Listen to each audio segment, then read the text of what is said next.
A coesão e coerência do texto. A coesão nada mais é que a estrutura do texto em si, com a utilização de palavras adequadas com auxílio da gramática. O objetivo é passar a informação de forma clara e objetiva.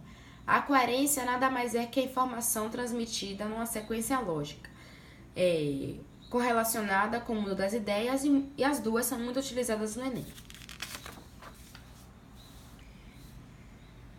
O conectivo tem um papel fundamental para a coesão e coerência textual, pois o conectivo tem a propriedade de unir termos e orações, por meio de conjunções.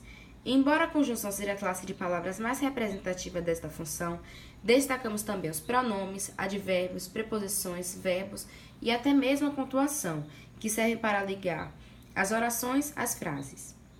Mas vamos tratar do conectivo de conjunção, que tem função de direcionar o texto e dar sentido a ele, e também é o mais utilizado.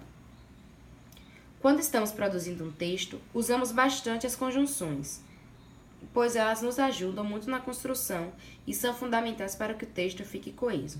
Sabemos que a conjunção tem mais a ver com a coesão textual, mas acaba também servindo para a coerência textual, pois um texto bem construído se torna muito mais fácil a interpretação.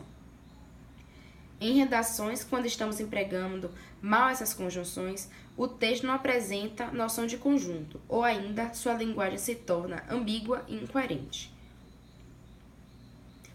Em uma produção textual, a fim de que possamos nos expressar de maneira satisfatória, os conectivos são ferramentas que nos ajudam a relacionar ideias de forma clara e organizada. Sabemos que a clareza e a organização são elementos fundamentais em produção, pois, se não formos claros, nossa mensagem não será transmitida. Assim, o objetivo da produção não será alcançado. O uso adequado dos conectivos é essencial para a construção dos sentidos e para a coerência e coesão textual. A conjunção permite estabelecer relações significativas, específicas entre elementos e orações do texto. Tais relações são assinaladas explicitamente por marcadores formais, que correlacionam o que está para ser dito e o que já foi dito.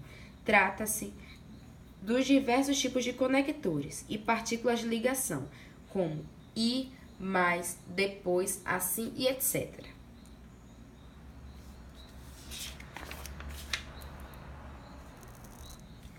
As conjunções subordinativas podem ser integrantes que fazem parte da regência de um verbo ou nome, integram uma oração substantiva. Exemplo, eu disse que ele viria, representado por que ou se.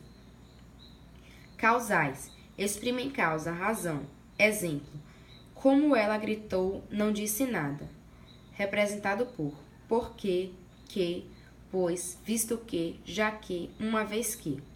Comparativo, ideia de comparação. Exemplo, João teimou como um burro, representado por como, mais que, pior que, melhor que. 4. Concessivas, falta o contrário ao que se encontra na oração principal, ainda que não seja suficiente para anulá-lo. Exemplo, vou ao baile mesmo que chova, representado por embora, se bem que, mesmo que, ainda que, conquanto. 5. Condicionais, ideia de condição, hipótese. Exemplo, desde que comesse, eu cozinharia, representado por se, caso, desde que, contanto que. 6. Conformativas, ideia de concordância, conformidade. Exemplo, conforme ele disse, viajarei amanhã, representado por segundo, conforme, como. 7. Consecutivas, consequência, efeito do que foi expresso anteriormente. Exemplo, ele comeu tanto que passou mal, representado por que, acompanhado de tão, que, tanto que, tamanho que, tal que. 8. Temporais, ideia de tempo.